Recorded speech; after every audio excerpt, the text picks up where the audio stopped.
ಕಡೆಯಿಂದ ಬಾ. ಹಾಂ ಇಲ್ಲಿ ನೋಡಿ ನಿಮ್ಮ ಶೈರಿ ನಡೀತಾರೆ ಚೂರು ಹಿಂದೆ ಬನ್ನಿ. ಚೂರು ಅಡ್ಡ ಬರ್ತಾ ಇಲ್ಲ. ಶಾಸ್ತ್ರಗಳು ಮಿಸ್ಸೇ ಸಿಗ್ಬಿಡಿ.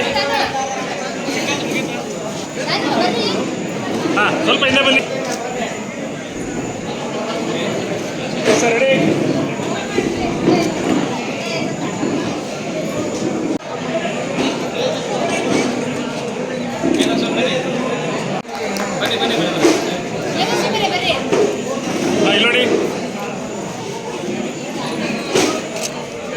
ನಾರಾಯಣ ಹೆಲ್ತ್ ಅರ್ಪಿಸುತ್ತಿದೆ ಸಮಗ್ರ ಕ್ಯಾನ್ಸರ್ ಆರೈಕೆ.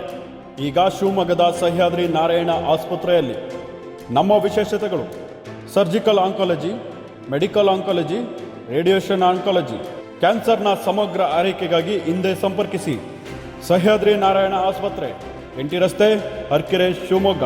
ಟೋಲ್ ಫ್ರೀ ಸಂಖ್ಯೆ 1800-309-0309.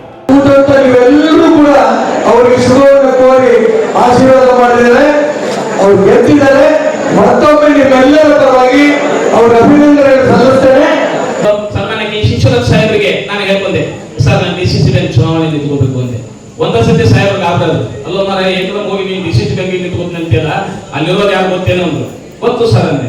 ಇಲ್ಲಪ್ಪ ಬಹಳ ಕಷ್ಟ ಇದೆ, ನಾನು ಚುನಾವಣೆ ಡಿಸಿಸಿ ಬ್ಯಾಂಕ್ ಚುನಾವಣೆ ನಿಂತ್ಕೊಂಡಿದ್ದೆ, ಸಾಹೇಬರು ನನಗೆ ಬೇಡ ಅಂತ ಹೇಳಲಿಕ್ಕೆ ಕಷ್ಟ ಆಗುತ್ತೆ, ಏನಾದ್ರು ಹಿನ್ನಡೆ ಆದ್ರೆ ನನ್ನ ಮನಸ್ಸಿಗೆ ನೋವಾಗುತ್ತೆ ಅಂತ ಸಾಹೇಬರು. ಇಲ್ಲ ನಾನು ಹಠ ಮಾಡಿದೆ, ಯಾರು ಹೇಳ್ಕೊಟ್ಟು ಮರ ಡಿಸಿಸಿ ಬ್ಯಾಂಕಿಗೆ ನಿಂತ್ಕೋಬೇಕಂತೇಳಿ ಇದೊಳ್ಳೆ ಕಷ್ಟ ಆಯ್ತಲ್ಲ ಅಂತೇಳಿ ಈಶ್ವರ ಸಾಹೇಬರು ಹೇಳಿದ್ರು. ನನಗೂ ಸಹ ಹಿನ್ನಡೆ ಆಗಿತ್ತಪ್ಪ ಡಿಸಿಸಿ ಬ್ಯಾಂಕಲ್ಲಿ, ಬೇಡ ಬೇಡ ಅಂತೇಳಿ ನನ್ನ ತರಿಸ್ಲಿಕ್ಕೆ ಎಷ್ಟೋ ನೋಡಿದ್ರು.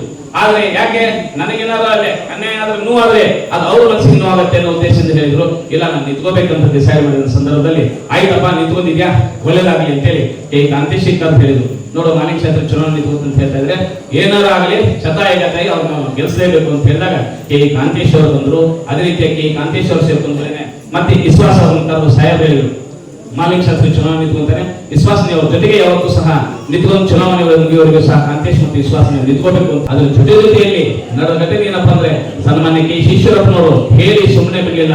ಪ್ರತಿ ದಿವಸಕ್ಕೂ 8 ರಿಂದ 10 ಫೋನ್ಗಳು ಸನ್ಮಾನ್ಯ ಕೆ ಈಶ್ವರಪ್ಪ ಸಾಹೇಬರು ಬರೋದು. ಎಷ್ಟು ಮನೆಗೆ ಹೋಗಿ ಬಂದ್ರಿ, ಯಾರಿಗೆ ಏನ್ ಮಾತಾಡಿದ್ರಿ, ಏನ್ ಕೇಳಿದ್ರಿ ಅಂತಕ್ಕಂಥ ಮಾತನ್ನ ಕ್ಷಣಕ್ಕೂ ಸಹ ಒಬ್ಬ ತಂದೆ ಸ್ಥಾನದಲ್ಲಿ ಒಬ್ಬ ನಮಗೇನು ಅನಿಸ್ತು ಅಂದ್ರೆ ಆ ಭಾವನೆಯಲ್ಲಿ ನನ್ನ ತಂದೆ ಇದ್ದಿದ್ರೆ ಇದೇ ರೀತಿಯಾಗಿ ನನಗೆ ವಿಚಾರಿಸ್ತಿದ್ರಿ ಅನ್ನುವಂತ ಭಾವನೆ ನನಗೆ ಬಂತು.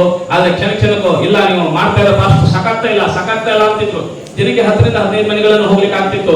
138 ಹಳ್ಳಿಗಳನ್ನು ತಿರ್ಬೇಕಾದಂತ ಸಂದರ್ಭ ದಿನಕ್ಕೆ 10 ಹಳ್ಳಿ 12 ಹಳ್ಳಿ ಆಗಬೇಕಾದ್ರೆ ಸಾಕಾಗ್ತಿತ್ತು. ಆದ್ರೆ ಸಾಹೇಬರು ಫಾಲೋ ಮಾಡೋದು ನೋಡಿ ಕೊನೆಗೆ ನಾನು ವಿಶ್ವಾಸ ಸುಳ್ಳು ಹೇಳಕತ್ತೀನಿ. ಸರ್ ಇವತ್ತು ಎಷ್ಟು ಮನೆಗೆ ಹೋಗಿದ್ರಿ? ಸರ್ 20 ಮನೆಗೆ ಹೋಗಿದ್ರಿ. ಆದ್ರೆ ಹೋಗಿದ್ದು 10 ಮನೆ. ಯಾವಾಗ ನಾವು ಕರೆ ಹೇಳಕತ್ತು ಸಾಹೇಬರು ಬೇಯಾಗತ್ಬಿಡ್ರಿ, ನೀವು ಹಿಂಗಾರು ಚುನಾವಣೆ ಮಾಡಲ್ ಬಿಡ್ರಿ, ನೀವು ಹಿಂಗಾರು ಚುನಾವಣೆ ಮಾಡಲ್ಲ ಯಪ್ಪ ಇದೇನು ಸಾಹೇಬ್ರದಲ್ಲ ಇದಾತಲ್ಲ ಅಂತೇಳಿ ಅದಕ್ಕೆ ನಮ್ಮ ಇವರು ಹೇಳಿದ್ರು. ಹೆಡ್ಮಾಸ್ಟರ್ ಅಂತ ಗೆದ್ಬಿಟ್ರಲ್ಲ ಸರ್ ನೀವು ಅಂತೇಳಿ ವಿಶ್ವಾಸ ಅವ್ರು ಹೇಳೋರು. ಹಂಗೆ ಸನ್ಮಾನ್ಯ ಕೆ ಈಶ್ವರಪ್ಪನವರು ಆ ಪ್ರಮಾಣದಲ್ಲಿ ನಮ್ಮ ಬೆನ್ನ ಹತ್ತಿ ನಮ್ಮ ಬೆಂಗಾವಲಿ ನಿಂತಿರಲಿಲ್ಲ ಅಂದ್ರೆ ಯಾರಿಗೆ ಫೋನ್ ಮಾಡ್ಬೇಕು, ಯಾವ್ದಾರ ಮನೆಗೆ ಒಂದೊಂದು ಸಂದರ್ಭದಲ್ಲಿ ಫೋನ್ ಮಾಡಿಕೊಟ್ರು ಸಹ ಈಶ್ವರ ಸಾಹೇಬರು ಫೋನ್ ಅಂತ ತೆಗೆದುಕೊಂಡು ಮಾಲಿಕ ಶಾಸ್ತ್ರಿ ನಮ್ಮವರು ವೋಟ್ ಮಾಡ್ಬೇಕು ಅಂತೇಳಿ ಇವತ್ತಿನ ದಿವಸ ಈ ಹಂತಕ್ಕೆ ನಾನು ಏನಾದ್ರು ಬಂದು ನಿಂತಿದ್ದೀನಿ ಅಂದ್ರೆ ಅದಕ್ಕೆ ಸನ್ಮಾನ್ಯ ಕೆ ಈಶ್ವರಪ್ಪನವರ ನೇರ ಹೊಣೆಗಾರರು ಅಂತ ಹೇಳಿ ನಾನು ಈ ಸಂದರ್ಭದಲ್ಲಿ